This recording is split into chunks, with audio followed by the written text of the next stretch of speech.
ঘোষ আজকে রাজ্য সভাপতির সঙ্গে সঙ্গে বৈঠক করবেন সরাসরি তার কথা শুনে।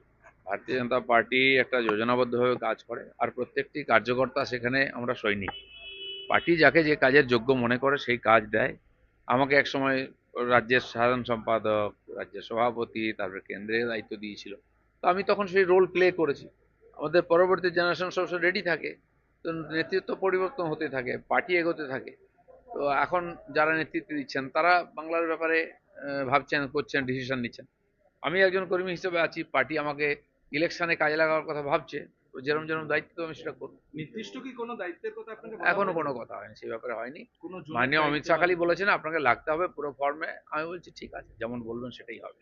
মানে এতদিন বাদে আবার মানে অমিত শাহ একদম সরাসরি আপনার সঙ্গে কথা এবং এরকম ভাবে একটা বার্তা দিলেন, কি বলবেন এই গোটা মানে অনুভূতিটা কি? বার্তা দিলাম হলে পশ্চিমবাংলায় বিজেপি জিততে চায়, সরকার গড়তে চায়। অনেক হয়ে গেছে, আর সারা পশ্চিমবাংলা নয়, পশ্চিমবাংলার মানুষের জীবন জীবন নষ্টাগত, সারা ভারতবর্ষকে অশান্ত করে রয়েছে পশ্চিমবাংলা এবং এখানকার মাধ্যমে যে দেশ বিরোধী শক্তি বাংলাদেশ থেকে ঢুকে সারা দেশে ছড়িয়ে গিয়ে বোম বন্দুক থেকে আরম্ভ করে যা কিছু অ্যান্টি ন্যাশনাল অ্যাক্টিভিটি করছে, তো এটা সারা দেশের লোকও বুঝেছেন। আর আমরা তো লড়াই করছিলামই, এখন সারা দেশ তৈরি বাংলাকে পরিবর্তন করতে। মানে বিধানসভা নির্বাচন একেবারে হাতে সময় খুব কম, তার আগে আপনার যে এক্সপিরিয়েন্স, বিধানসভা নির্বাচন হাতে একেবারে সময় কম, আপনার যে এক্সপিরিয়েন্স, আপনার যে অভিজ্ঞতা, এটা তো মানতেই হবে। আপনি যখন প্রেসিডেন্ট ছিলেন সব থেকে বেশি আসন বিজেপি পেয়েছে। না ঠিক আছে, সেই জায়গায় আমরা পৌঁছেছি একটা জায়গায় ধাপে, তো সেই জন্য আমাদের যেমন আসন বেড়েছে, জনপ্রতিনিধির নেতৃত্ব বেড়েছে, অন্য পার্টি থেকে বহু নেতা এসছেন পার্টিতে, তো তাদের অভিজ্ঞতা, তাদের শক্তি সেটাও তো পার্টিতে যুক্ত হয়েছে। সেজন্য অনেকে ভাবছেন বিজেপি নাই, দেখা যাচ্ছে না। নির্বাচন আসুক, সব দেখতে পাবেন, আর সবাই মিলে একসঙ্গে লড়াই করবে। প্রাপ্ত হয়ে গেছিলেন দিলীপ ঘোষ আবারও মানে এই এই জায়গায় ভোটের ঠিক আগে, এটা কি কৌশল? আমি জানি না ব্রাত্য কি কি ব্যাপার, যারা পার্টির নেতৃত্বে আছে তারা ডিসিশন নিচ্ছে, তারা কাজ করছে। তো সেরকম এখন সবাইকে দরকার আছে। আমাকে অন্য রাজ্যের বাইরে একাধিক রাজ্যের দায়িত্ব হয়েছিল, সেখানে আমি কাজ করেছি। এখন পশ্চিমবঙ্গ জিততে হবে, সবাইকে একমুখী লড়াই করতে হবে। মানে ভোটের জন্য কি সবাই একসঙ্গে হলেন? নির্বাচনে তো বটেই, সবাইকে লাগেই। তা নাহলে যারা পদাধিকারী তারাই কাজ করতে থাকেন, বাকিরা সঙ্গে থাকেন। 26-এ কি দিলীপ ঘোষকে আবার খড়গপুরে দাঁড়াতে দেখা যাবে? সেটা পার্টি ঠিক করবে। মানে আপনার কি ইচ্ছা? দিলীপদা, দেখলাম যে একটা জেলা আমার সবসময় পছন্দের আসন খড়গপুর। যখন থেকে আমাকে দাঁড়াতে বলা হয়েছিল আমি খড়গপুর বলেছিলাম, লোকসভায় তাই ছিল। গতবারে আমার পছন্দের বাইরে করা হয়েছিল, মানে এই এই ফল তো কথা ভুগতে হয়েছে পার্টিকে। সেটা সবাই দেখেছেন রেজাল্ট কি হয়েছে। দিলীপদা, দেখলাম যে বাংলায় বিজেপিকে জিততে গেলে কি দিলীপ ঘোষকে লাগবেই? সবাইকে লাগবে, দিলীপ ঘোষ তার মধ্যে একজন। আমার মতো লক্ষ লক্ষ কর্মী আছেন যারা পরিশ্রম করে, কষ্ট করে, মার খেয়েছেন, জেল কেটেছেন, তাদের ফল আজকে বিজেপির এই প্রধান বিরোধী দল হয়েছে। দিলীপদা, দেখলাম পার্টির তরফ থেকে একটা তালিকা তৈরি করা হয়েছে জেলা ওয়াইজ প্রচারে, এবং সেখানে আপনারও শিডিউল দেখা যাচ্ছে। তাহলে কি আপনি আবার কাল থেকে জেলা ওয়াইজ পার্টি? আমাকে কিছু বলা হয়নি, আমি মাননীয় রাজ্য সভাপতির সঙ্গে দেখা করতে এসেছি আজকে, বসে একটু কথা বলবো, উনি কি চাইছেন আমার কাছ থেকে।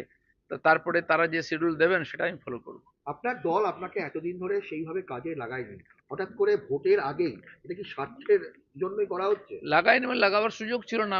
আমাকে সর্বভারতীয় দায়িত্ব দিয়েছিল, আমি অন্য রাজ্যে গেছি, 5-6টা রাজ্যে গিয়ে সব বুক সশক্তিকরণের কাজ করেছি। আর লাস্ট যে লোকসভা নির্বাচন হয়েছে সেখানে আমি প্রার্থী ছিলাম। তো গত 1-1.5 বছর ধরে আর যে সংগঠন চলেছে, বিভিন্ন রকম সাংগঠনিক কাজ, নির্বাচন ইত্যাদি নিয়ে চলেছে, তখন আমার ভূমিকা তাতে কিছু ছিল না, কারণ আমি তো এখানকার রাজ্যের পদাধিকারী নই। তো সর্বভারতীয় স্তরে দায়িত্ব ছিল বলে সর্বভারতীয় নেতারা আমার সঙ্গে ভেবেছেন, তারা বলেছেন, এখন শুরু হবে। বর্তমান পদাধিকারী জানি না কে বারবার সরিয়ে সমন্বয়ের কথা বলছে, এখন পার্টির যা চেহারা আপনি হ্যাঁ। আসার পর, তাতে মনে হচ্ছে তৃণমূলের সঙ্গে লড়াই করবার জন্য বিজেপির ক্ষেত্র প্রস্তুত হয়েছে এই বাংলায়। বিজেপি একমাত্র রাস্তা, দ্বিতীয় কোনো বিকল্প নেই পশ্চিমবাংলায় তৃণমূলের বিরুদ্ধে। আর সেটা মানুষই ঠিক করে দিয়েছেন আমাদের প্রধান বিরোধী দল করে। হ্যাঁ, গতবার আমরা সরকার গঠন করতে পারিনি, কিন্তু যথেষ্ট ভালো ফল, ঐতিহাসিক ফল করেছি। গত 30-40 বছরে এত বিরোধী শক্তি হিসাবে কোন পার্টি ছিল? বিজেপি গুলোকে একবারে ক্লিন চিট দিয়েছে, তোমরাই আগামী দিনে আছো। হ্যাঁ, এবার আমাদের দায়িত্ব কেন্দ্র, রাজ্য, বুথ স্তর পর্যন্ত সমস্ত কর্মীরা মিলে পশ্চিমবাংলার মানুষের স্বপ্নকে সফল করা। দিলীপ ঘোষকে বিভিন্ন রকম ভাবে কোণঠাসা করার চেষ্টা হয়েছিল দলের ভেতরে, দলের বাইরেও। বড় দিলীপ ঘোষকে তো এটাই তো রাজনীতি, কোণঠাসা করা, কাউকে বেশি সুযোগ দেওয়া, কম দেওয়া। তো যদি সে যোগ্য থাকে রাজনীতি করার মতো, প্রত্যেক নেতার জীবনে এরকম পরিস্থিতি আসে, তো সেটা আমি আমার মতো লড়াই করেছি, আমি ধৈর্যের সঙ্গে ছিলাম পার্টির কাজ করার জন্য, যে পরিবর্তন করতে হবে। তো পার্টি যদি মনে করে আমার উপযোগিতা আছে, প্রয়োজন আছে, আমাকে কাজ দেবে। দিলীপদা, দেখলাম দিলীপদাই, আপনার ইম্পর্টেন্স কোথাও না কোথাও কর্মীরা তারা একটা প্রেশার তৈরি করেছেন, দল বাধ্য হয়েছে, আপনি কি মনে করেন? আমি জানি না কে প্রেশার তৈরি করেছে। আমার কেন্দ্রীয় নেতৃত্বের উপরে ভরসা ছিল যে আমি পার্টির কাজ করেছি, যে কাজ আমাকে দেওয়া হয়েছে আমি আমার পুরো শরীর মন বুদ্ধি দিয়ে কাজ করেছি, সাফল্য এসছে। তো যখন আমাকে প্রয়োজন হবে তারা আমাকে ডেকে নেবেন। অমিত শাহ যে লক্ষ্যমাত্রা দিয়েছেন 2/3, এটা কি লক্ষ্যমাত্রা সবসময় বড়ই থাকে, আর তবে কি আমরা বেশি পরিশ্রম করি, আর সেটাই হবে এবারে। দিলীপদা 26-এ ক্ষমতা দখল কি সম্ভব এখনো পর্যন্ত যা সংগঠনের অবস্থা এই মুহূর্তে? অসম্ভব কি আছে পৃথিবীতে? ত্রিপুরাতে কোনোদিন আমাদের এমএলএ জিতেনি, ডাইরেক্ট ক্ষমতায় এসেছি। আমাদের পাশে উড়িষ্যায় হামাগুড়ি দিতে আজকে আমরা ক্ষমতায় এসেছি। রাজনীতির পরিবর্তন 1 মাসের মধ্যে হয়ে যাবে। এর আগে গত 1-1.5 বছর ধরে পশ্চিমবাংলায় যে পরিস্থিতি চলেছে, সাধারণ মানুষ যেভাবে ক্ষোভ বিক্ষোভ দেখিয়েছেন, তারা বুঝিয়ে দিয়েছেন এই সরকারের সঙ্গে তারা খুশি নন, তারা পরিবর্তন চান।